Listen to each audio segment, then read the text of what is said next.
दोस्तों स्वागत है आपका अपने चैनल विकेश सर में। और आज हम सभी शब्द के बारे में पढ़ेंगे। दोस्तों मैंने पहले ही बताया था आप लोगों को कि शब्द जो है क्या होता है। इन शब्दों के बारे में हमको सोचना है। सबसे पहले ये कि शब्द होते कैसे हैं, कैसे उनका निर्माण होता है। जैसे जो शब्द हम लोग प्रतिदिन उपयोग करते हैं वो शब्द आए कहाँ से हैं, इसके बारे में आज हम लोग बहुत ही विस्तृत चर्चा करेंगे। और मुझे आशा है कि आप लोग बहुत ही आसानी से शब्द के बारे में बढ़िया से समझ जाएंगे। अब सबसे पहले हम लोग आते हैं कि जैसे शब्द किसे कहते हैं, ये परिभाषा आपको अगर आ जाता है लिखने के लिए तो आप लोग क्या करेंगे कि शब्द जो है वर्णों के सार्थक मेल को, जैसे हम लोग सार्थक मेल जब करेंगे वर्णों के तभी शब्द का निर्माण होगा।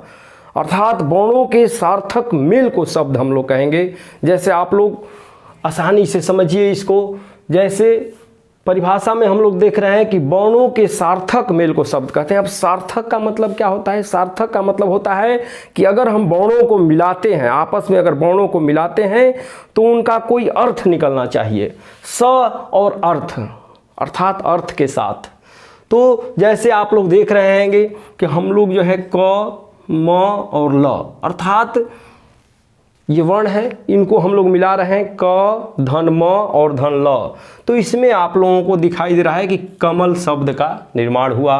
उसके बाद फिर क ल और म को हम लोग अगर मिलाते हैं तो कलम का निर्माण हुआ। उसके बाद आप लोग आगे देख रहे होंगे यही तीन वर्ण मैं लिया हूँ, बस इन्हीं तीन वर्णों से आप लोग देखिएगा चमत्कार यहाँ पर कि ल और म और क। जब आप लोग ल म और क को मिलाते हैं तो आप लोगों को देख रहे होंगे कि एक लमक शब्द बन रहा है। अब आप लोग सोच रहे होंगे कि लमक कोई शब्द होता ही नहीं है, इसका मतलब आपको मालूम हो गया कि ये लमक जो है सार्थक नहीं है, तो इसको हम लोग शब्द नहीं कहेंगे। अब आते हैं हम लोग पानी। देखिए पा और नी अगर हम लोग दोनों को मिलाते हैं तो पानी बना। उसी तरह से अगर इसको हम लोग उल्टे मिलाते हैं अर्थात नी और पा तो ये नीपा, तो ये नीपा का कोई अर्थ नहीं होता है। तो इस तरह से आप लोगों को समझ में आ रहा है कि शब्द में जो है सार्थक होना आवश्यक है। अर्थात कमल, कलम और ये पानी ये शब्द हैं, और ये लमक और नीपा ये आप लोग इसे शब्द नहीं कहेंगे क्योंकि ये निरर्थक हैं। अब हम लोग शब्द के भेद के बारे में समझेंगे। देखिए शब्द भेद इतना होता है कि आप लोगों को आसानी के लिए उनकी बहुत से आधार होते हैं शब्द को भेद करने के लिए, अर्थात शब्दों को बांटने के लिए। तो इसको हम लोग आज आसानी से समझेंगे। आप लोग जैसे देख रहे होंगे मैंने एक चार्ट तैयार किया। ये चार्ट बहुत लंबा है, धीरे धीरे और आगे बढ़ते जाएगा और आपको ज्ञान प्राप्त होते जाएगा। जैसे पहला है उत्पत्ति के आधार पर, अर्थात उत्पत्ति के आधार पर शब्दों के भेद कितने होते हैं पहले इसको हम लोग समझेंगे। बहुत ही प्रसिद्ध भेद है तत्सम शब्द, उसके बाद तद्भव शब्द, उसके बाद देशज शब्द और ये विदेशज शब्द। अर्थात उत्पत्ति के आधार पर, अर्थात शब्दों की उत्पत्ति कहाँ से हुई है, किस प्रकार से हुई है, किस भाषा से शब्द आए हैं।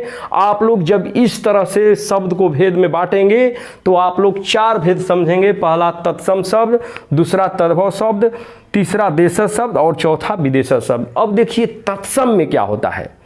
देखिए तत्सम का नाम ही हम लोग देख रहे हैं। अब तत्सम का संधि विच्छेद आप लोग करते हैं तो तत्सम का संधि विच्छेद देख रहे हैं आप लोग, तत् धन सम हो रहा है। और तत् का अर्थ क्या होता है? तो तत् का अर्थ होता है उसके और सम का अर्थ होता है समान, अर्थात उसके समान। अब किसके समान? तो इसके लिए देखिए मैंने एक ट्रिक बनाया कि भाई कैसे लोगों को याद पड़े कि किसके समान। इसमें तो कोई बता नहीं रहा है कि किसके समान, लेकिन आप लोग संस्कृत का संधि विच्छेद पढ़े होंगे। मैंने संधि विच्छेद बताया है, अगर नहीं पढ़े हो तो पिछले वीडियो में संधि पढ़ लीजिए, बहुत ही बढ़िया से मैंने बताया है। अब देखिए संस्कृत का संधि विच्छेद हम लोग करते हैं तो सम धन कृत होता है, सम धन कृत, और इसमें भी है तत्सम, अर्थात ये सम अर्थात संस्कृत। अब आप लोगों को हमेशा याद रहेगा कि तत्सम मतलब संस्कृत के समान, अर्थात तत्समकृत, अर्थात संस्कृत के समान जो भी शब्द होंगे उन्हें हम लोग तत्सम शब्द समझेंगे। अर्थात परीक्षाओं में आज पूछ देता है कि निम्नलिखित में तत्सम शब्द कौन है, तो हम लोग उसको संस्कृत में खोजेंगे। संस्कृत भाषा का अगर शब्द आपको लगेगा कि ये संस्कृत भाषा का शब्द है तो आप उसको तुरंत कहेंगे कि ये तत्सम शब्द है। बहुत आसान ढंग से आप समझ जाएंगे। उसके बाद उदाहरण आपको मैंने दिखा है उदाहरण में तत्सम शब्द के क्षीर, वन, वक, वर, वधु और व्याघ्र, ये जब आप लोग देख रहे होंगे तो देखिए, ये वन संस्कृत में भी वन होता है वनम, वक संस्कृत में होता है वरम, वधु और व्याघ्र। देखिए हम जैसे आप लोग जानते हैं कि हम जैसे बक्सर के निवासी हैं और इस बक्सर को व्याघ्रसर भी कहते हैं, व्याघ्रसर। और ये व्याघ्र कहाँ से आया शब्द? संस्कृत से आया है। तो जो संस्कृत का शब्द व्याघ्र है तो ये आपको तत्सम होगा, क्योंकि तत्समकृत संस्कृत अर्थात समकृत संस्कृत के समान, एकदम आसान से याद कर लीजिए। तो ये व्याघ्र हो गया आपका तत्सम। उसके बाद आते हैं, दूसरा भेद है आपका उत्पत्ति के आधार पर शब्द भेद है तद्भव शब्द। अब तद्भव शब्द मैं बहुत आसान बताता हूं कि तत्सम मैंने जान लीजिए संस्कृत के समान और तद्भव जान लीजिए हिंदी के समान। बहुत आसान ढंग से याद कर लीजिए। कैसे? तो ध्यान दीजिए। तद्भव शब्द तद्भव अर्थात संधि विच्छेद करेंगे तो तत् धन भव, अर्थात तत् माने उसके होता है और भव माने होना, अर्थात उससे होना। तो अब उससे होना मतलब किससे होना? तो ध्यान दीजिएगा, लिखा गया है यहाँ पर तद्भव अर्थात संस्कृत से परिवर्तित होकर, ये संस्कृत से परिवर्तित होकर हिंदी में आए हैं, उन्हें तद्भव शब्द कहते हैं। तो इसलिए हम लोग याद कर लें कि ये हिंदी के समान होते हैं। संस्कृत से भले ही आए हैं लेकिन समान कैसे हैं? हिंदी के समान। तो आप लोगों को बस याद रखना है कि तद्भव शब्द जो है हिंदी के समान होते हैं। तो बहुत आसान से आपको याद हो जाएगा। जैसे मैं उदाहरण से भी समझा रहा हूँ, देखिए इसी उदाहरण से मैंने लिया है कि ये क्षीर है और यहाँ हो गया खीर, अर्थात छ जो है ख में परिवर्तित हो गया। तो ये क्षीर अगर है आ गया परीक्षा में कि क्षीर कौन सा शब्द है, तो तत्सम, और खीर जो हिंदी के समान है, जैसे मान लीजिए कि क्षीर संस्कृत का शब्द है और खीर हिंदी का शब्द है, तो आप दोनों में अंतर समझ लीजिए कि जो संस्कृत के समान है वो तत्सम है और जो हिंदी के समान खीर है वो तद्भव है। बहुत ही आसानी से। और देखिए तत्सम में सम धन कृत अर्थात संस्कृत, इससे भी याद हो जाएगा। अब देखिए सारा, देखिए वन, वन है हम लोग वन कहते हैं हिंदी में वन, तो वन जो है वह जो है ब में परिवर्तित हो गया, तो वन जो है बन हो गया। उदाहरण भी मैंने ऐसे दिए हैं, वक यहाँ ब में परिवर्तित हो गया वह, और ये बगुला हो गया। वर है तो बर हो गया, अर्थात तत्सम और तद्भव में मिलान करके, जब मैं आगे उदाहरण दूंगा, बहुत से उदाहरण दूंगा, तो तत्सम और तद्भव में मिलान करके दूंगा ताकि आपको एकदम समझ में आ जाए कि उसमें अंतर क्या है। ये वधु है तो इसमें वधु हो जाएगा। केवल क्या परिवर्तन हो रहा है कि वह जो है ब में परिवर्तित हो रहा है। उसके बाद व्याघ्र है तो व्याघ्र का हिंदी होता है बाघ, तो व्याघ्र जो है संस्कृत है तो तत्सम है और बाघ हिंदी है तो तद्भव है। एकदम आसानी से याद कीजिए। अगला है देशज शब्द। अब देशज का मतलब क्या होता है? देशज का अर्थ होता है देश में जन्मा, अर्थात अगर संधि विच्छेद देशज का आप लोग देख रहे हैं, देशज देश धन ज, और ज का अर्थ होता है जन्मा, ज से जन्मा। जैसे आप लोग पर्यायवाची शब्द में समझे होंगे, पंकज अर्थात पंख में जो पंख में जन्मा हो अर्थात पांख में जन्मा हो, जैसे कमल। उसके बाद जलज, उसी को कहते हैं जल में जन्मा हो। तो इसी तरह से ज से जन्मा होता है, और इस तरह से देश ज अर्थात देश में जन्मा, अर्थात देश में जो देश ठेठी देसी भाषा है, ठेठ देसी में जो भाषा है और जो शब्द बने हैं, जैसे ठेठ देसी शब्द मैंने इसके लिए लिख दिया है। जैसे आप लोगों को समझ में आ जाएगा कि ये ठेठ देसी है, तो जो ठेठ देसी शब्द है वो देशज शब्द हैं, जैसे लोटा, कटोरा, पेट और पगड़ी। और बहुत से उदाहरण मैं आपको आगे दूंगा। अभी तो आप लोगों को केवल भेद जो है बढ़िया से समझा रहा हूँ। इससे क्या होगा कि आप लोग अंतर समझ पाएंगे कि देशज कौन है, तत्सम कौन है, तद्भव कौन है। तो देशज जब भी देखेंगे तो आप लोगों को लगेगा कि ठेठ भाषा में जो हम लोग प्रयोग करते हैं, जैसे लोटा कहते हैं कि एक लोटा पानी लाओ, तो लोटा जो है आप लोग शब्द जिसका यूज करते हैं वो देशज शब्द है। कटोरा देशज शब्द है, पेट देशज शब्द है, और पगड़ी जो है हमारा देशज शब्द है। उसके बाद आता है विदेशज शब्द। इसके नाम से ही पता चल रहा है कि देश ज अर्थात देश में जन्मा, विदेशज विदेश में जन्मा, विदेश प्लस ज अर्थात विदेशज अर्थात विदेश में जन्मा, और विदेश में जन्मा अर्थात विदेशी भाषा। जो भी आप लोग जानते हैं कि हमारा देश कई वर्षों से गुलाम रहा था, तो जब गुलाम रहा था उस समय देश बहुत से लोग आते थे इस देश में, तो अपनी भाषाओं के साथ आते थे, और वो भाषाएं जो है हमारे हिंदी में प्रवेश कर गई हैं।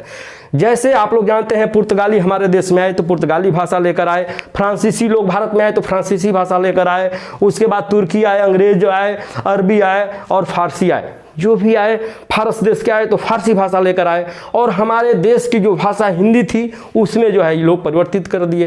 अर्थात उन भाषाओं का उपयोग हम लोग ऐसा करने लगे हैं आज कि लग रहा है कि हिंदी भाषा है। आप लोग बहुत आश्चर्य करिएगा कि जो आप भाषा हिंदी में बोलते हैं वो सारे जो है फारसी के हैं, अरबी के हैं, अंग्रेजी के हैं, और आगे जब उदाहरण दूंगा तो समझ में आएगा। और जो भी ऐसा लगे कि जो बाहर देश से हमारे देश में भाषा से आया हुआ शब्द है तो वो सारा जो है विदेशी शब्द होगा। जैसे उदाहरण में मैंने लिखा है अदालत। देखिए अदालत हम लोग हमेशा यूज करते हैं, ये फारसी शब्द है, और देखिए हम लोगों के देश में आ गया है अमीर है। लालटेन, देखिए अंग्रेजी से लालटेन आ गया, लालटर लालटर लालटर लालटेन कहलाने लगा। कैप्टन कैप्टन कैप्टन कहते कहते कप्तान कहने लगे हम लोग, और डॉक्टर डॉक्टर आज डॉक्टर कहते हैं। तो इस तरह से हम लोग जो है भाषा में अपभ्रंश हुआ है। अपभ्रंश का अर्थ होता है कि टूट फूट हुई है, उसमें परिवर्तन हुआ है, उस परिवर्तन से जो है भाषाओं का निर्माण हुआ है। तो उत्पत्ति का आधार 4 आप लोग समझ लिए। आगे मैं आपको और भी आधार पर शब्द भेद बताऊंगा, वीडियो के साथ बने रहिए। दोस्तों आप सभी उत्पत्ति के आधार पर शब्द भेद समझ चुके हैं। अब हम लोग आइए बनावट के आधार पर समझेंगे, उसके बाद प्रयोग के आधार पर समझेंगे, उसके बाद अर्थ के आधार पर। अर्थात 4 प्रकार से शब्द भेद बताए गए हैं, और सभी भेद आपको शब्द भेद मैं इसलिए बता रहा हूं कि आजकल बहुत ही प्रतियोगिता परीक्षाओं में लोग केवल रट कर जाते हैं कि तत्सम तद्भव रट लो, उसी में से आएगा। लेकिन ये अब छोड़ दीजिए आशा।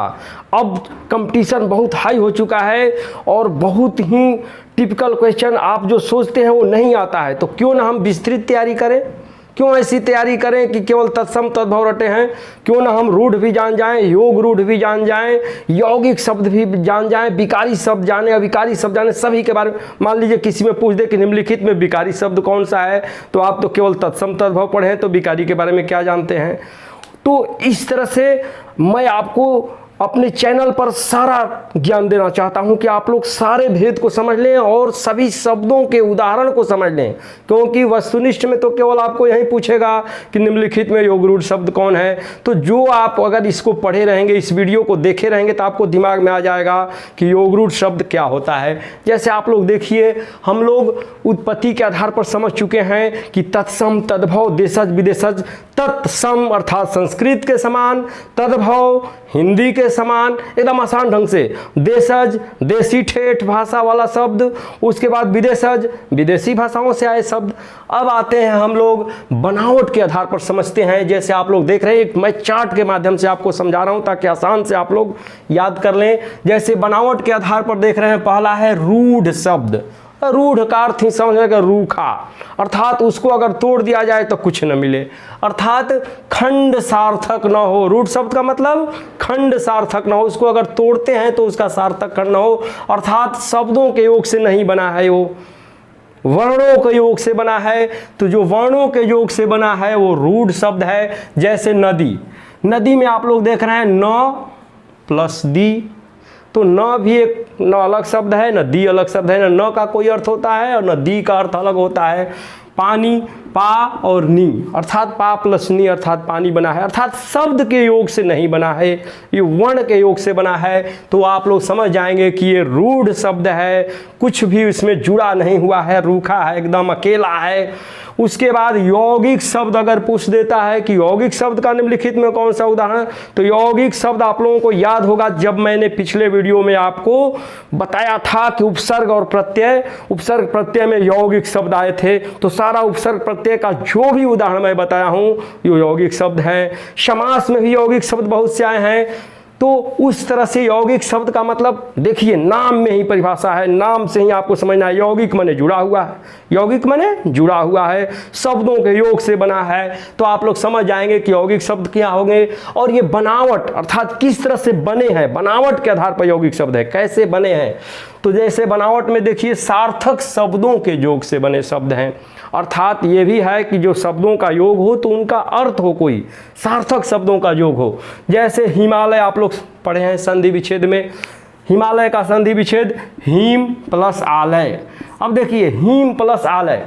अब देखिए राजपुत्र है, राजपुत्र मतलब होता है राजा का पुत्र। ये आप लोग समास में पढ़े हैं, राजपुत्र अर्थात राजा का पुत्र। तो इसमें भी राजपुत्र शब्द जो है देख रहे हैं आप लोग, राजपुत्र जो है राजा से और पुत्र से बना हुआ है, अर्थात दो शब्दों का योग हुआ है तो यौगिक हुआ है, इसलिए यौगिक शब्द हैं। उसके बाद सामाजिक देखिए आगे आप, ये सामाजिक आप लोगों को याद होगा, इक प्रत्यय इसमें लगा हुआ है तो समाज और प्लस इक प्रत्यय लगा है इसमें। तो ये सामाजिक जो है दो शब्दों से बना है, तो इस तरह से सामाजिक भी आपका यौगिक शब्द है। उसके बाद हम लोग देखते हैं योगरूढ़ शब्द। योगरूढ़ शब्द अर्थात तीसरा भेद जो है बनावट के आधार पर योगरूढ़ शब्द तीसरा भेद है। तो योगरूढ़ में क्या होता है, यौगिक शब्द जिनका अलग विशेष अर्थ हो। तो अलग विशेष अर्थ अर्थात व्यक्तिवाचक, अर्थात किसी अन्य व्यक्ति का बोध आप लोग पढ़े होंगे बहुव्रीहि समास में। तो मैंने आप लोगों को आसानी के लिए यह कह दिया कि योगरूढ़ शब्द याद करने के लिए आप लोग याद कर लीजिए बहुव्रीहि समास के उदाहरण, अर्थात अलग अर्थ का भेद होता है इसमें योगरूढ़ शब्द में। तो अर्थ का भेद देखिए इसमें लंबोदर, लंबा हो उदर, जिसका गणेश जी समास में आप लोग पढ़ चुके हैं, मैंने ही बताया है। उसके बाद जलज, जलज अर्थात जल में जन्म लेने वाला। देखिए जल ज अर्थात जन्म लेने वाला। एक आता है जल द, जल द अर्थात जल देने वाला। तो जल कौन देता है, बादल, ये जलद का पर्यायवाची, बादल का पर्यायवाची जलद हो गया। उसके बाद जलधि, जल प्लस धी, धी मतलब होता है धारण करना। जल धारण करने वाला कौन है, तो समुद्र, अर्थात समुद्र का पर्यायवाची शब्द है जलधि। तो ये योगरूढ़ शब्द हैं और इनका एक अलग अर्थ समुद्र निकल जा रहा है, जलधि मतलब समुद्र। उसी तरह से चतुर्भुज, चार भुजाओं वाले हमारे विष्णु भगवान, तो इस तरह से चतुर्भुज हो गया। उसके बाद दशानन, दस मुख हो अर्थात दस आनन वाले अर्थात रावण। तो ये अलग अलग अर्थ निकल रहा है। तो ये योगरूढ़ शब्द में आप लोग याद रखेंगे कि जो बहुव्रीहि समास के उदाहरण है वो योगरूढ़ शब्द में आएंगे ज़्यादातर। उसके बाद है अब प्रयोग के आधार पर शब्द भेद क्या होते हैं। तो प्रयोग के आधार पर होता है पहला विकारी और दूसरा होता है अविकारी। तो विकारी मतलब होता है, देखिए विकार उत्पन्न हो जाता है, जैसे आप लोग पढ़े हैं संधि में कि दो वर्णों को मेल से जो विकार उत्पन्न होता है उसे संधि कहते हैं। तो यहाँ भी विकार अर्थात परिवर्तन। तो ये जिसमें भी परिवर्तन होगा, विकारी शब्द होंगे जो परिवर्तित शब्द होंगे, अर्थात उनमें परिवर्तन किया जा सके। जैसे लिंग, वचन और कारक। देखिए लिंग, वचन और कारक का प्रयोग अगर करेंगे हम लोग, और लिंग वचन कारक के प्रयोग करने के बाद उसमें कोई परिवर्तन हो जाए तो हम लोग समझेंगे कि वो विकारी शब्द हैं। जैसे अब देखिए उदाहरण इनका बहुत ही आसान मैं बता रहा हूँ कि जब भी विकारी शब्द होगा आपको बस याद रखना है कि संज्ञा के जितने उदाहरण हैं सारे जो है विकारी शब्द के उदाहरण हैं, क्योंकि संज्ञा में लिंग का प्रयोग होता है, स्त्रीलिंग, पुल्लिंग। उसके बाद वचन का भी प्रयोग होता है, एक वचन, बहुवचन। कारक का भी प्रयोग होता है, कर्ता ने कर्म को करण से। तो ये सारा प्रयोग उसमें होता है। तो संज्ञा, सर्वनाम, विशेषण और क्रिया, ये चारों जो है सभी जो है विकारी शब्द के उदाहरण होंगे। तो आप लोग जब भी परीक्षाओं में पूछेगा निम्नलिखित में विकारी शब्द कौन है, तो आप लोगों को बस ये ध्यान रखना है, याद रखना है कि विकारी शब्द मतलब जो परिवर्तित हो सके, अर्थात परिवर्तन हो जिसमें। तो संज्ञा, सर्वनाम, विशेषण और क्रिया के जितने भी उदाहरण होंगे सारे विकारी शब्द के उदाहरण होंगे। जैसे बच्चा संज्ञा का, मैं, तुम सर्वनाम का उदाहरण, विशेषण का लाल और पीला, और क्रिया का पढ़ना लिखना। तो इस तरह से विकारी शब्द समझ गए आप लोग। उसके बाद आता है अविकारी शब्द। अविकारी, देखिए नाम में ही परिभाषा, मैं हमेशा कहता हूं कि नाम में ही परिभाषा ढूंढिए। अविकारी अर्थात अविकार और परिवर्तन न हो उसमें, तो अविकारी होता है। किसमें परिवर्तन नहीं होता है, तो अव्यय में परिवर्तन नहीं होता है। तो जितने भी अव्यय के उदाहरण हैं सारे आप लोग समझ लेंगे कि जितने भी अव्यय होते हैं सारा का उदाहरण जो है हमारे अविकारी में आता है। जैसे संबंध बोधक अव्यय, समचय बोधक अव्यय, विस्मयादि बोधक अव्यय। उसके बाद क्रिया विशेषण के भी उदाहरण जितने हैं ये सारे जो हैं अविकारी शब्द में आएंगे। जैसे आज, कल, ये क्रिया विशेषण का उदाहरण है। में से, उसके बाद और, परंतु, ये सारा जो है में से संबंध बोधक अव्यय का, समचय बोधक का आपको और परंतु है, और विस्मयादि बोधक का वाह, आहा, ओह। तो ये सारे जो है जितने उदाहरण हैं ये अविकारी शब्द के हैं। तो इस तरह से आप लोग बनावट के आधार पर रूढ़, यौगिक और योगरूढ़ समझ लिए। उसके बाद प्रयोग के आधार पर विकारी और अविकारी। उसके बाद बस 2 बचे हैं अब अर्थ के आधार पर। वीडियो के साथ बने रहिए, मैं अर्थ के आधार पर भी बताऊंगा कि अर्थ के आधार पर सार्थक और निरर्थक शब्द 2 ही होते हैं। और उसके बाद मैं तत्सम और तद्भव का इतना आपको बढ़िया से समझाऊंगा। तत्सम तद्भव सबसे ज़्यादा पूछता है, हो सकता है कि अब परीक्षाओं में भी पूछ दे, तो हम लोग तत्सम तद्भव को ऐसे तैयार कर लें कि वो गलत कभी ना हो। तत्सम मतलब संस्कृत, तद्भव माने हिंदी। बने रहिए वीडियो के साथ। दोस्तों आइए अब हम लोग अर्थ के आधार पर समझते हैं शब्द भेद। जैसे मैंने पहले ही बताया आपको कि सार्थक और निरर्थक होते हैं, बहुत ही आसान है। सार्थक शब्द का मतलब होता है स अर्थ, अर्थात अर्थ के साथ, अर्थात जिन शब्दों का कोई अर्थ हो, जैसे कमल, पानी, कलम, इनका अर्थ आप लोग जानते हैं कि सबका अर्थ है। और निरर्थक, देखिए ये बहुत आसान है क्योंकि नाम में ही परिभाषा है। सार्थक अर्थात स अर्थ, अर्थात उसका कोई अर्थ निकले। निरर्थक जिसका कोई अर्थ ना निकले। निरर्थक जिन शब्दों का कोई अर्थ नहीं निकले, जैसे लमक, लमक का कोई अर्थ नहीं, नीपा का कोई अर्थ नहीं, रप, लच, ढप आदि। तो इस तरह से जो भी निरर्थक शब्द होंगे आप लोग जान ही चुके हैं कि अर्थ के आधार पर भी शब्द भेद 2 हो गए आपके, एक सार्थक और निरर्थक। अब जो बहुत ही प्रसिद्ध है तत्सम और तद्भव, मैं आप लोगों को तत्सम तद्भव एकदम ऐसे आसान ढंग से बताऊंगा कि आपको एकदम याद हो जाएगा। ये वीडियो देखते रहिए। जैसे आप लोग देख रहे हैं उदाहरण के समय में, अब केवल आपको मैं उदाहरण बनाऊंगा। जैसे उत्पत्ति के आधार पर आप लोग जान चुके हैं कि 4 भेद होते हैं शब्द के, तत्सम, तद्भव, देशज, विदेशज। तो तत्सम शब्द क्या है? सम अर्थात संस्कृत, अर्थात संस्कृत के समान, और तद्भव अर्थात हिंदी के समान। तो बहुत ही आसान ढंग से आप लोगों को याद हो चुका है। अब केवल मैं उदाहरण ऐसे आपको बताऊंगा जिससे आप लोगों को समझ में आ जाएगा, एकदम याद हो जाएगा।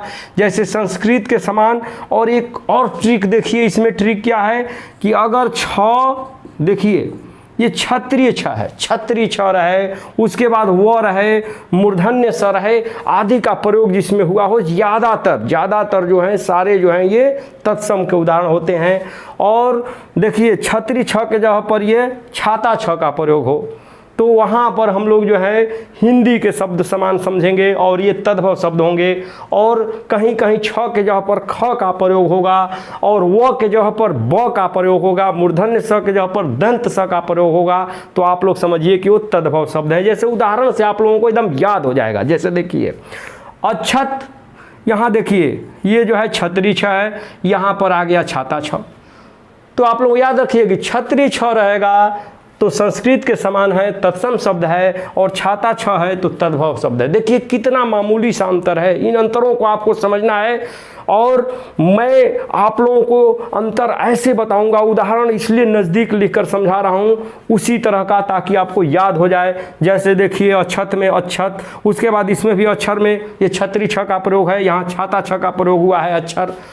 आप लोग नोट कर सकते हैं। अछवाट, देखिए अछवाट में क्षत्रिय छ, यहाँ पर छ जो है ख में परिवर्तित हो गया। बताया है मैंने कि छ जो है ख में परिवर्तित हो जाएगा।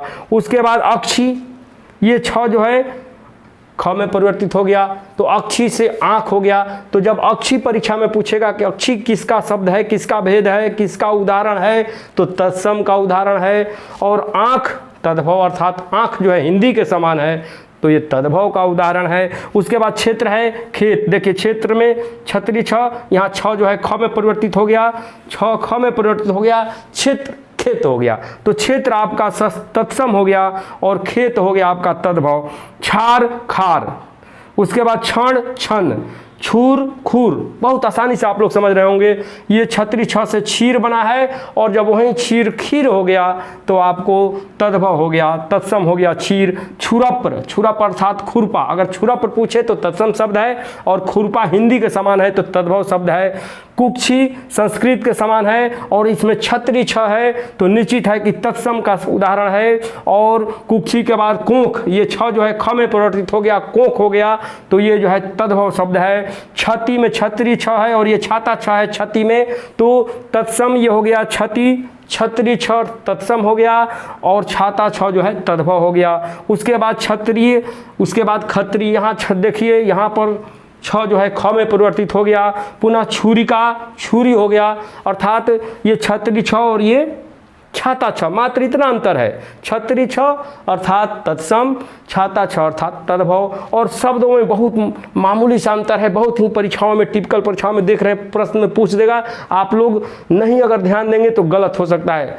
तो देखिए ये भी क्षमा है, ये भी क्षमा है, तो क्षमा क्षत्रिय छ से क्षमा बनेगा तो वो तत्सम होगा, और छाता छ से क्षमा बनेगा तो तद्भव होगा। उसके बाद छेप खेप, छेप खेप। तो इस तरह से बहुत से उदाहरण आपको मैं तत्सम और तद्भव का दूंगा, और बहुत ही नियम के आधार पर उदाहरणों को वर्गीकृत करके आपको बताऊंगा, ताकि आपको एकदम याद हो जाएगा और परीक्षाओं में आप गलत नहीं कर पाएंगे। दोस्तों हम और भी उदाहरण समझते हैं छतरी छ और छाता छ वाले। जैसे देख रहे हैं आप लोग, संस्कृत के समान तत्सम और तद्भव, हिंदी के समान छ वाले अर्थात छतरी छ वाले। जैसे देख रहे हैं आप लोग तीक्ष्ण, तीक्ष्ण में देखिए छतरी छ है, उसके बाद यहाँ पर छ जो है ख में परिवर्तित हो गया और हो गया तीखा। दक्षिण दाहिना हो गया। उसके बाद नक्षत्र, इसमें छतरी छ ये ख में परिवर्तित हो गया तो नक्षत्र नखत हो गया। उसके बाद परीक्षा परख में परिवर्तित हो गया। पंछी, अब देखिए यहाँ पर पंछी, इसमें दोनों में पंछी, लेकिन यहाँ छतरी छ और यहाँ छाता छ। भिक्षा और भीख, यहाँ छतरी छ जो है ख में परिवर्तित हो गया। तो ये सब आपको याद रहेगा और इस तरह से आप लोग समझ जाएंगे तुरंत कि तत्सम छतरी छ और छाता छ और ख वाले जो है आपको, इसीलिए मैंने लिख दिया है कि छ और ख, अर्थात छाता छ और ख वाले जो है तद्भव में आएंगे। उसके बाद भिक्षुक, देखिए भिक्षुक में छतरी छ है और यहाँ छाता छ गया भिक्षुक। उसके बाद बुभुक्षा, भूख, यहाँ ख में परिवर्तित हो गया। भिखारी, भिखारी ख में परिवर्तन। शिक्षा, सीख ख में परिवर्तन। लक्ष्य, लक्ष्य, देखिए लक्ष्य तो लक्ष्य। साक्षी, साखी। मक्षिका, मक्खी। और मच्छर, मक्खन में परिवर्तित। देखिए मच्छर अर्थात मच्छर नहीं, मच्छर अर्थात मक्खन। तो ये जो है छतरी छ जो है ख में परिवर्तित हो गया, तो ये मच्छर जो है मक्खन हो गया। तो मच्छर अगर आएगा तो तत्सम है, और मक्खन जो होगा वो तद्भव शब्द होगा। और भी उदाहरण देखिए, इतना उदाहरण मैं आप लोगों को क्यों दे रहा हूँ, बहुत ही आप लोगों को आश्चर्य हो रहा है कि इतना उदाहरण मैं क्यों दे रहा हूँ। जैसे आप लोग कोई भी, जैसे गणित का सूत्र याद करना हो तो आप क्या करेंगे, आप लेकर गणित का सूत्र प्लस बी का होल स्क्वायर माइनस बी का होल स्क्वायर ए स्क्वायर माइनस बी स्क्वायर रटते रहिए, नहीं याद हो पाएगा। ब्याज क्या होता है, मूलधन क्या होता है, समय क्या होता है। लेकिन अगर उसी सूत्रों पर आप बहुत से सवालों को हल करते हैं तो बहुत ही आसान है कि आप लोगों को हमेशा के लिए वो सूत्र याद हो जाएंगे। कई बच्चे सोचते हैं कि इसको याद करें, जैसे मैं नियम बता रहा हूँ कि छतरी छ जो है छाता छ में परिवर्तित हो, मात्र 5 उदाहरण आप लोग याद कर लें, निश्चित है कि आप बाद में भूल जाइएगा। लेकिन जब इतना उदाहरण आप छतरी छ और छाता छ का प्रैक्टिस कर लेंगे, पढ़ लेंगे, बार बार इस वीडियो को देखेंगे तो आपको एकदम दिमाग में याद हो जाएगा। मेरा काम है कि आपको एकदम दिमाग में बैठ जाए, कि परीक्षाओं में एकदम आपके दिमाग में ये हमेशा कौधता रहे कि जो है छतरी छ तत्सम, छाता छ तद्भव, और छतरी छ ख में परिवर्तन। इस तरह से अब हम लोग अगला उदाहरण, अगला ट्रिक की तरफ आते हैं कि वह जो है ब में परिवर्तित हो जाता है। तो इस तरह के उदाहरण जब आप बहुत से पढ़ेंगे तो आप लोगों को याद हो जाएगा। जैसे देख रहे हैं आप लोग तत्सम व, अर्थात वर जो है तत्सम शब्द है, वर तत्सम शब्द, और वह जब ब में परिवर्तित होगा वहीं बर हो गया तो हिंदी आ गया, हिंदी जैसा आ गया, वो तद्भव शब्द हो गया। वर, बर, वेदना, वेदना, देखिए मात्र परिवर्तन हो रहा है, व का ब में, वेदना का ब में, वन का वन में परिवर्तन हो रहा है ब में, व का ब में परिवर्तन, वर्तिका बत्ती, व का ब में परिवर्तन, विष्टा बीट, विद्युत बिजली, देखिए व का ब में परिवर्तन हो रहा है कि वह जो है बिजली हो गया, विद्युत से बिजली हो गया। वत्स जो है बच्चा, वह जो है ब में परिवर्तित हो रहा है। व्याघ्र, बाघ मैंने बताया था, व्याघ्र और बाघ। वंश, बांस, देखिए वह इसमें भी ब में परिवर्तित हो गया। वक अर्थात अगर वक अर्थात बगुला, यहाँ भी ब में परिवर्तित हो गया, वह ब में परिवर्तित हो गया। वारिद, बादल। उसके बाद वाद्य, बाजा, वा अर्थात वह जो है ब में परिवर्तित हो गया, बाजा हो गया। वधु, बहु में परिवर्तित हो गई, अर्थात वधु और बहु, अर्थात मात्र देखिए थोड़ा सा में ही आप गलती कर बैठेंगे। वधु रहेगा, व रहेगा तो तत्सम, और वहीं बहु रहेगा तो तद्भव, अर्थात वट बड़, वट अर्थात बड़, वणिक बनिया, वानर बानर, वानर कहिए तो तत्सम, बानर कहिए तो तद्भव, ये बानर को बंदर भी कहते हैं हम लोग। वाष्प भाप, उसके बाद वर्ष बरस, वार्ता बात। देखिए इतना उदाहरण मैं आपको दूंगा कि एकदम ये नियम याद करके छोड़ूंगा, बस वीडियो को देखते रहिए। देखिए वार्ता बात, वाराणसी, आप लोग जानते हैं वाराणसी शहर का नाम। देखिए वाराणसी को बनारस भी कहते हैं, तो अगर वाराणसी पूछे तो आपका तत्सम शब्द है और बनारस तद्भव शब्द है। वंश, देखिए वेश भेष, अब देखिए वेश तो भेष, उसके बाद वत्स बच्चा, वर्कर बकरा, देखिए वह जो है ब में परिवर्तित हो गया।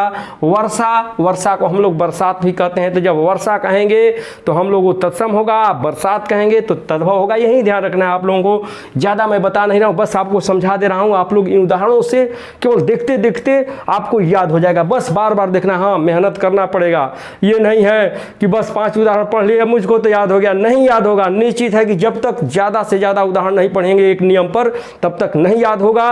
और गणित का सूत्र याद करना है तो उसी सूत्र पर बहुत से सवालों को हल कीजिए, आपका सूत्र निश्चित याद होगा। जैसे वर यात्रा तो बारात, विवाह ब्याह। उसके बाद देखिए अब नया नियम, फिर देखिए रेफ रहेगा, अगर आपको रेफ का प्रयोग होगा और ये मात्रा का प्रयोग होगा आपको, जैसे ये सब मात्रा प्रयोग होती है, र का मात्रा आधा र का मात्रा प्रयोग होता है, तो ये सारे जो है हम लोगों को तत्सम शब्द में आएंगे। री का प्रयोग हो, री की मात्रा अगर प्रयोग हो गई तो री की मात्रा प्रयोग होगी तो भी आपके तत्सम शब्द होंगे। जैसे आप लोग देख रहे हैं, और अगर पूरा वर्ण हो, र का पूरा प्रयोग हो तो हमारा तद्भव शब्द होगा। जैसे गर्जन में देख रहे हैं आप लोग, गर्जन, यहाँ जो है रेफ का प्रयोग है, यहाँ पूरा र का प्रयोग है, मात्र थोड़ा सा अंतर। देखिए यहाँ रेफ का प्रयोग, यहाँ पूरा र का प्रयोग, तो पूरा र का प्रयोग अर्थात हिंदी जैसा है तो गर्जन तद्भव हो गया, और जब रेफ का प्रयोग हो गया तो गर्जन जो है आपका तत्सम शब्द है। उसके बाद अर्क तत्सम, आंख जो है पूरा वर्ण वाला है। उसके बाद अर्ध आधा, अर्ध जो है तत्सम, आधा तद्भव। अनार्य तत्सम, अनाड़ी तद्भव। ऊण, ऊण जब पूछ दे तो ऊण तत्सम है, और वहीं ऊन जो हो जाएगा सीधा एकदम है जिसमें रेफ का प्रयोग नहीं है तो तद्भव हो गया। उसके बाद धृत में री का प्रयोग है, धृत, और संस्कृत का शब्द है धृत, तो संस्कृत के समान है अर्थात तत्सम है, और तद्भव हिंदी के समान घी है। आप लोग वीडियो के साथ बने रहिए, आप लोगों को चार्ट के माध्यम से सारा उदाहरण मैं समझा दूंगा, और भी नियम के साथ, ताकि आपको नियम भी याद हो जाए। और बहुत से उदाहरण आपकी परीक्षाओं में कोई भी प्रश्न पूछेगा तो आपको निश्चित है कि इन उदाहरणों में से पूछेगा और आप लोग सही जरूर करेंगे, तत्सम तद्भव। साथियों आइए अब अपने हम लोग प्रैक्टिस को आगे बढ़ाते हैं। जैसे आप लोग देख रहे हैं कि श्रृंगार सिंगार, देखिए इसमें भी री का मात्रा लगा हुआ है, और श्री लिखने में थोड़ा देखिएगा, ये री का मात्रा लगा है, कभी भी इस तरह से श्री नहीं लिखना है। तो आप लोग देख रहे हैं कि इसमें री का मात्रा है तो ये तत्सम है, और रौ है तो तद्भव है। सूर्य सूरज, देखिए इसमें रेफ है और इधर पूरा र है। उसके बाद भारतु भार्या भाभी, मृतिका में री का मात्रा मिट्टी, वर्षा में रेफ बरसात, अर्पण में रेफ अर्पण, पूरा र हो गया, अर्थात रेफ तो तत्सम और र का प्रयोग तो तद्भव, बस यही याद रखना है। अर्पण अर्पण, अमृत री का प्रयोग अमीय, अग्रणी, इसमें देखिए आधा र का प्रयोग तो अगाड़ी। उसके बाद कर्पूर कपूर, देखिए इसमें री का प्रयोग है। कार्तिक कार्तिक, यहाँ से रेफ जो हट गया, कार्तिक में रेफ है और कार्तिक में नहीं है, तो कार्तिक हिंदी जैसा शब्द है, तो हिंदी के जैसा शब्द अर्थात तद्भव, और तत्सम संस्कृत के शब्द कार्तिक। कृषक, कृषक संस्कृत का शब्द है तो कृषक तत्सम है, और हिंदी का शब्द किसान है तो तद्भव है, इसमें री का मात्रा है, इसमें नहीं है। क्रूर कूर, कर्ण कान, ग्राहक गाहक, ग्रंथि गांठ, देखिए इसमें भी आधा र का है और गांठ। गुर्जर गुजर, गर्दभ गधा। उसके बाद कार्य काज, गृह घर, घृणा घीन। उसके बाद चर्म चमड़ा, चर्मकार चमार। उसके बाद चतुर्थ चौथा, चूर्ण चूरन, चतुर्थस 14, देखिए चतुर्दश, चतुर्दश होगा यहाँ पर, चतुर्दश अर्थात 14। अब देखिए ये चतुर्दश जो है संस्कृत का शब्द है, चतुर्दश अर्थात 14। उसके बाद जीर्ण जीरन, तीर्ण तिनका, तीर्थ तीरथ, दुर्वा, दुब। तो जितना भी रेफ वाले शब्द है सारे आपके तत्सम है। बहुत आसान से आपको याद हो गया उदाहरण के साथ। तद्भव धरतुर तो धतुरा, पृष्ठ पीठ, पर्ण पान। देखिए पर्ण इसमें रेफ है तो तत्सम, और पान में रेफ नहीं है तो तद्भव। देखिए यहाँ भी उल्टा हो गया है, आप लोग देख लीजिए। इसमें ये तत्सम हो गया और ये आपका हो गया तद्भव। आप लोगों को अनुभव है कि ये जो है संस्कृत शब्द जो हैं ये रेफ वाले शब्द है, तत्सम है, और बिना रेफ वाले तद्भव है। पृष्ठ पीठ, पर्ण पान, पूर्ण पूरा, परपट पापड़, दुर्बल दुबला, धर्म धर्म, प्रस्तर पत्थर, भ्रमर भौरा, भ्रातृ। देखिए इसमें रेफ का मात्रा है भ्रातृ, भाई रेफ का मात्रा नहीं रहेगा, भद्र भला, भ्रातिजा भतीजी, भ्रम भरम, ताम्र तांबा। बहुत आसान से आप लोग एकदम सूत्र से याद हो गया। ये नक्र नाक। देखिए इसमें आधारा का प्रयोग है, मात्रा है, तो ये नक्र जो है आपका तत्सम हो गया, और नाक जो है हिंदी का शब्द है, तद्भव हो गया। गृह संस्कृत का शब्द है, हम गृहम गच्छामि, तो ये जो है तत्सम शब्द है अर्थात गृह। उसके बाद घर तद्भव हो गया। उसके बाद आम्र तो आम। उसके बाद तत्सम शब्द देखिए शकुन सगुन। अब यहाँ थोड़ा अंतर देखिएगा, यहाँ तालव्य श का प्रयोग हो और दंत स का प्रयोग हो तो तालव्य श का ज़्यादातर प्रयोग तत्सम में होता है, ज़्यादातर। उसी तरह से तद्भव में जो है दंत स का ज़्यादातर प्रयोग होता है। शकुन शगुन, शलाकिका शलाई, सत। देखिए सत है तालव्य श है तो यहाँ दंत स आ गया, सौ। अर्थात सत जो है तत्सम है, संस्कृत के आधार पर है सत, और सौ जो है हिंदी है। शिक्षा सीख, श्रावण सावन, श्वास सांस। देखिए इसमें भी तालव्य स है। सुकर सुअर। देखिए इसमें तालव्य स है, इसमें सुअर। उसके बाद तालव्य श, यहाँ दंत स है। श्यामल में तालव्य श है, यहाँ दंत स है, श्यामल सांवला। साप में तालव्य श, यहाँ सराप है। उसके बाद श्रृंगाल शियार, श्रृंग सिंह, यहाँ जो है दंत स का प्रयोग है। षट। देखिए यहाँ पर मूर्धन्य स आ गया तो यहाँ पर जो है छ हो गया। षट होता है संस्कृत का शब्द। तो आपको इस सूत्र से भी जो मैंने ट्रिक बताया कि संस्कृत मतलब तत्सम, हिंदी मतलब तद्भव, इससे भी याद है। ससुर ससुर, साग साग, शुष्क सुख। अब देखिए सूखा, शुष्क का सूखा। तो ये जितने भी शब्द हैं आपको इस तरह से पढ़िएगा, जो भी उदाहरण आपको है आपको एकदम याद हो जाएगा तत्सम तद्भव। आप लोग वीडियो के साथ बने रहिए। साथियों आइए अब आप पर उदाहरणों की बौछार से मैं सारा याद करा देता हूँ। देखिए जिसे विदेशज शब्द कैसे बौछार हो रहा है। जैसे देशज शब्द के उदाहरण में हम लोग देखते हैं, जैसे देशज अर्थात ठेठ देशी शब्द, अर्थात जो हम लोग ठेठ में प्रयोग करते हैं। जैसे लोटा, एक लोटा पानी लाओ, लोटा का प्रयोग हम लोग पानी पीने में या जो भी कार्य में करते हैं। डोरी, कटोरा, कटोरा का प्रयोग करते हैं। तो ये ठेठ देशी शब्द हैं जो हम लोगों के देशज शब्द हैं, अर्थात देश ज अर्थात देश में जन्मे हुए शब्द हैं। डिबिया, उसके बाद थरिया, डोंगा, डाब, जूता, पगड़ी। अगर परीक्षाओं में आपको पूछ देता है कि निम्नलिखित में कौन सा देशज शब्द है तो आप लोग पगड़ी होगा तो देशज होगा, कटोरा होगा तो देशज होगा, ये ध्यान रखना है। खिचड़ी, तेंदुआ, चिड़िया, कटरा, खिड़की, अंटा, ठेठ, कलाई, फुनगी, ठुमरी, खखरा, चषक आदि। ये जितने भी शब्द आप लोगों को इनसे अधिक किसी भी परीक्षा में पूछ नहीं सकता है, इन्हीं में से कोई एक रहेगा। और बहुत ही प्रसिद्ध है, देशज शब्द जरूर पूछता है। तो इसको आप लोग एक बार पढ़ लेंगे और ध्यान में रखेंगे, वीडियो देखेंगे, याद हो जाएगा। अगला है फारसी विदेशज शब्द। अब देखिए विदेशज शब्द में मैंने बताया कि विदेशज जब शब्द होते क्या हैं तो विदेशी भाषाओं से जन्मे हैं, लेकिन विदेश से हमारे देश में कैसे आए तो आप लोगों को मालूम ही होगा कि विदेश से बहुत लोग विदेशी आक्रांता हमारे देश पर शासन किए तो अपनी भाषा लेकर आए, और हमारे वो भाषाओं जो है प्रयोग होते होते हिंदी में चली आई हैं। देखिए जितना शब्द आपको नहीं लगता होगा, कभी आप सोच भी नहीं सकते हैं कि ये भाषाएं जो है विदेश से आई हुई हैं। ये शब्द जो है हम लोग जो बोलते हैं वो विदेश से आए शब्द बोलते हैं, ये आप लोगों को ध्यान रखना है।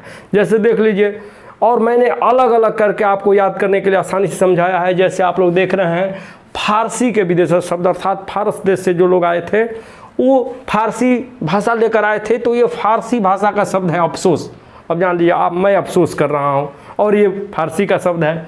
उसके बाद आबरू, आतिशबाजी। आप अगर आतिशबाजी करते हैं अर्थात पटाखेबाजी करते हैं तो आतिशबाजी जो है फारसी का शब्द है। आदा फारसी है, आराम फारसी का शब्द है। आमदनी फारसी का शब्द है। आवारा, फारसी का शब्द है आफत, आवाज़, जो हिंदी में प्रयोग हो रहा है। ये फारसी का शब्द है, अब हिंदी में प्रयोग हो रहा है। हम लोग आवाज़ ही बोलते हैं और सोचते हैं कि हम लोग हिंदी बोल रहे हैं, लेकिन ये फारसी से आकर बदलते बदलते हिंदी में आ गया है।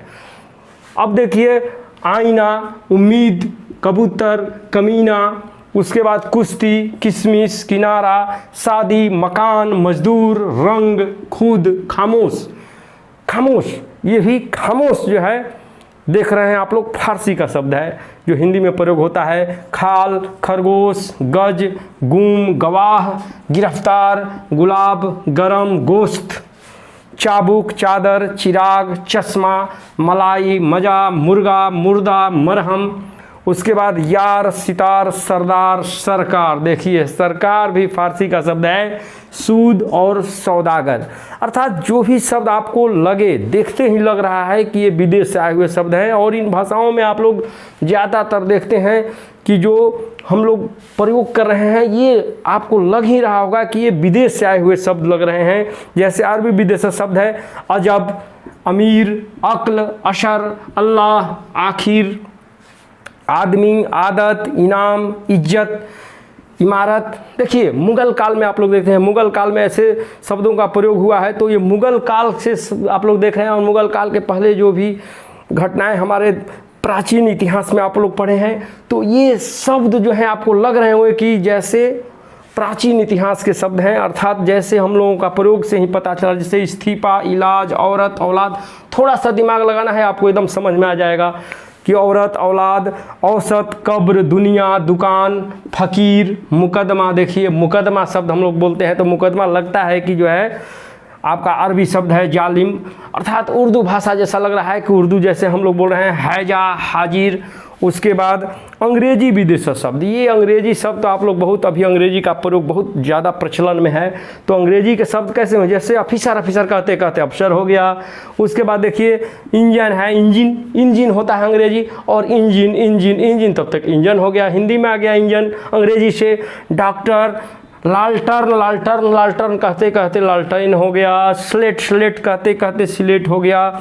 उसके बाद हॉस्पिटल, हॉस्पिटल जो है अस्पताल हम लोग कहते हैं, हॉस्पिटल, हॉस्पिटल कहते कहते जो है पुराना जैसे अपभ्रंश हुआ है।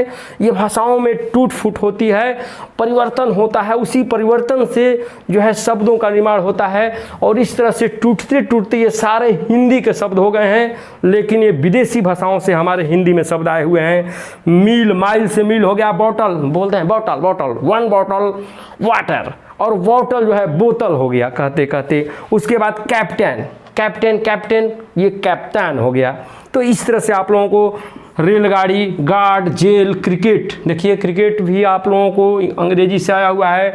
Driver, pencil, party, nurse, thermometer, powder, press, meeting, court, appeal, order, company, commission, camp आदि। अर्थात जितने भी अंग्रेजी के शब्द हैं, अगर आपको परीक्षाओं में पूछ दे कि ये कौन सा शब्द है तो विदेशी शब्द है। बस ये विदेशी शब्द आपको लिखना है और आप लोग पकड़ लेंगे। अब है पुर्तगाल भी हमारे देश पे आए थे पुर्तगाली लोग। तो तंबाकू जो है, देखिए तंबाकू जो खैनी होता है, वो तंबाकू का अगर खैनी कहेंगे तो हमारा देश का हो गया, लेकिन ये तंबाकू जो है पुर्तगाल से आया हुआ है। फीता, चाबी, किरानी, बाल्टी, उसके बाद आलमीरा, आल्पीन और अलकतरा, ये सारे जो है। लेकिन आपको ये बस याद रखना है कि ये जो है, जो भी उर्दू भाषा जैसे शब्द लग रहे हैं वो विदेशज हैं, और अंग्रेजी और पुर्तगाली भी विदेशज हैं। इस तरह से विदेशज शब्द भी आपको बढ़िया समझ में आ गया, देशज भी समझ में आ गया। अब बस थोड़ा सा रह गया है, वीडियो के साथ बने रहिए। और जो आप लोगों को आगे जो अभी तो सारा उत्पत्ति के आधार पर ख़त्म हो गया, उसके बाद जो बनावट के आधार पर जो शब्द भेद हैं, उसके बाद आप लोगों को जितना भी शब्द भेद मैंने बताया है आज, उनका थोड़ा थोड़ा उदाहरण दे दें ताकि आपको समझ में आ गए। बहुत ही आसान है, वीडियो के साथ बने रहिए, अंत करके ही छोड़ूंगा और आपका संपूर्ण तैयारी यहाँ होगी। बने रहिए वीडियो के साथ। साथियों आइए हम लोग अब संपूर्ण अध्ययन के तहत और भी भेदों के उदाहरणों को समझते हैं। जैसे आप लोग देख रहे हैं, बनावट के आधार पर शब्द भेद जो होते हैं, रूढ़ शब्द, यौगिक शब्द एवं योगरूढ़ शब्द, इनके भी उदाहरण परीक्षाओं में पूछ सकता है कि रूढ़ शब्द निम्नलिखित में कौन है। तो बहुत ही आसान ढंग से आप लोग याद कर लीजिए। रूढ़ शब्द अर्थात घोड़ा, हाथी, पानी, दीन, घर, मुंह। मैं पहले ही बता चुका हूँ कि अगर हम लोग घोड़ा को अलग अलग करते हैं घोड़ा, तो ये अलग अलग जब होता है तो कोई अर्थ नहीं होता है। अर्थात इसमें जो है रूढ़ शब्द में पहले ही बताया, जब खंड करेंगे तो अर्थ नहीं निकलेगा, पहले ही मैं बता चुका हूँ। उसके बाद होता है यौगिक शब्द। यौगिक शब्द के उदाहरण में आप लोग देखते हैं जैसे विद्यालय, वनवास, राजपुत्र, राजभवन, सामाजिक, वैज्ञानिक, ये सब जितने भी आप लोग उपसर्ग और समास के उदाहरण देखे हैं, प्रत्यय के उदाहरण देखे हैं, ये सारे जो है यौगिक शब्द के उदाहरण होंगे। आप लोग याद रखेंगे, यही बस याद रखेंगे कि हम यौगिक शब्द अर्थात उपसर्ग, प्रत्यय, समास के उदाहरण। उसके बाद योगरूढ़ शब्द में मैंने बताया है कि इसमें अलग व्यक्ति का बोध होता है, तो अलग व्यक्ति का बोध समास के बहुब्रीहि समास में होता है। तो बहुब्रीहि समास का उदाहरण जो भी आपको दिखाई देगा तो आप लोग तुरंत कहेंगे कि ये योगरूढ़ का उदाहरण है। प्रयोग के आधार पर शब्द भेद है। विकारी शब्द के उदाहरण जैसे लड़का, मैं, तुम, वह, हम लोग, तुम लोग, लाल, पीला, अच्छा, मोटा, पतला, पढ़ना, लिखना, ये सब जो है संज्ञा, सर्वनाम, विशेषण और क्रिया के उदाहरण है। तो संज्ञा, सर्वनाम और विशेषण और क्रिया के उदाहरण जब भी आपको दिखाई दे तो आप लोग जाने कि वो विकारी शब्द का उदाहरण है। विकारी मतलब बताया कि परिवर्तन कैसे होगा। तो आप लोगों को मैंने पहले ही बताया है कि कारक का प्रयोग होगा, लिंग का प्रयोग होगा तो ये परिवर्तन होगा। तो उसके बाद है अविकारी शब्द के उदाहरण। अविकारी शब्द के उदाहरण होते हैं जैसे क्रिया, विशेषण, इनमें परिवर्तन नहीं होगा, जैसे आज, कल, अब, कब, परसों। और अविकारी शब्द में और भी आएंगे अव्यय के उदाहरण। जितने भी अव्यय के उदाहरण हैं अविकारी शब्द में हम लोग देखेंगे, जैसे संबोधन, संबंध बोधक अव्यय के उदाहरण में से, पर, के, ऊपर, के, नीचे, ये सब जो है संबंध बोधक के उदाहरण होंगे। उसके बाद संचय बोधक अव्यय के उदाहरण और, परंतु, या, इसलिए, तो, यदि, क्योंकि, ये जितने भी हैं आप अविकारी शब्द के अंदर इसको रखेंगे। उसके बाद संचय बोधक अव्यय के उदाहरण जैसे और, परंतु, या, इसलिए, तो, यदि, क्योंकि, ये जितने भी हैं अविकारी शब्द के उदाहरण हैं। अब आते हैं विस्मयादि बोधक अव्यय। ओह, आह, वाह, हाय, अल्लाह, ये जितने भी विस्मयादि बोधक, विस्मय वाले शब्द हैं तो आप लोग समझ जाएंगे कि ये सारे जो हैं अविकारी शब्द के उदाहरण हैं। तो इस तरह से आप लोग समझ गए। और सार्थक और निरर्थक शब्द के उदाहरण मैं पहले ही बता चुका हूँ, बहुत ही आसान है। सार्थक अर्थात उसको अगर हम लोग शब्दों को तोड़ते हैं तो सार्थक होंगे, और जब तोड़ेंगे तो निरर्थक शब्द, जो उनका जैसे शब्द का अर्थ ही नहीं निकलेगा तो निरर्थक का शब्द का अर्थ निकल जाएगा। तो सार्थक जैसे पानी का अर्थ निकल रहा है, नीपा का नहीं निकल रहा है, लड़का, काल, तो इस तरह से आप लोग समझ जाएंगे। इस तरह से मैं आप लोगों को संपूर्ण अध्ययन करा दिया हूं और संपूर्ण आपकी जानकारी पूरी हो चुकी है। आप लोग शब्द भेद के किसी भी भेद के उदाहरणों को जल्द ही समझ जाएंगे। और मैं बता दूंगा कि आप लोग ये ध्यान रखिए, मैं क्यों इतना बताया आप लोगों को। आप लोग ये सोच रहे हो कि 3 मिनट या 5 मिनट का कोई वीडियो देखकर आप लोग तैयारी कर लेंगे, तो इस समय की तैयारी ऐसी नहीं होगी। उसमें आप लोगों को संपूर्ण अध्ययन करना ही होगा, क्योंकि आजकल प्रतियोगिता परीक्षाओं में कोई निश्चित नहीं है कब कहाँ से प्रश्न पूछ दे। तो इसलिए मैं आपको सलाह देता हूं कि आप लोग किसी भी विषय का या किसी भी परीक्षा की तैयारी कर रहे हैं, प्रतियोगिता परीक्षा की, तो संपूर्ण अध्ययन पर ध्यान दीजिए। और जब आपका संपूर्ण रहेगा तो ये आप ताल ठोक के कहेंगे कि कहीं से पूछो मैं उत्तर दे कर रहूँगा। इसलिए आप लोग इस तरह से अध्ययन करें किसी भी विषय को और किसी भी टॉपिक को। अब दोस्तों आगे जो भी मैं वीडियो आप लोगों को दूंगा उसमें मैं आप लोगों को लिंग, वचन, कारक, ये सब वीडियो आगे आपको दूंगा। और इस तरह से आपको जो भी पुल्लिंग, स्त्रीलिंग वाले जो भी समस्याएं हैं, जो प्रश्न पूछे जाते हैं परीक्षाओं में, मैं अगले वीडियो में लेकर हाजिर होऊंगा। और मैं आशा करता हूं कि आप भी संपूर्ण तैयारी करेंगे परीक्षाओं में सफल होने के लिए और परिश्रम करेंगे। क्योंकि परिश्रम देखिए निश्चित है कि जब ज़्यादा पढ़ेंगे तो समय लगेगा, तो समय देना पड़ेगा। समय जो दिया रहेगा वहीं जुड़ते जाएगा और यहीं जुड़ता हुआ समय आपकी सफलता की गारंटी देगा। दोस्तों धन्यवाद, मिलते हैं अगले वीडियो में।